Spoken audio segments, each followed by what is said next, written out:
Somalia's President Mohamed Abdullahi Farmajo has cut some of the Prime Minister's powers in the latest twist in a bitter rift between the two men. He accused Mohamed Hussein Roble of taking reckless steps that could lead to a political and security crisis. The dispute raises fears of armed conflict on the streets of Mogadishu between rival forces.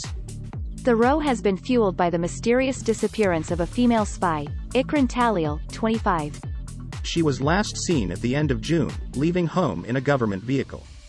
The intelligence agency said that Ms. Talil had been kidnapped and killed by al-Shabaab, an al-Qaeda affiliate which has been waging a brutal insurgency in Somalia and which still controls many rural areas of the country.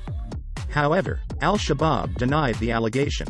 It normally says when it has killed government agents. The Prime Minister subsequently suspended the head of the intelligence agency, Fahad Yassin, accusing him of defying his order to report, within 48 hours, on what had happened to the spy. But the president intervened, saying the Prime Minister had no authority to sack Mr. Yassin, and reinstated him. The president also rejected the Prime Minister's decision to sack the security minister. The president has appointed a commission of inquiry to look into the disappearance of Ms. Talil, but the spy's mother, Kali Mohammed, dismissed the move, saying she wanted a military court to investigate.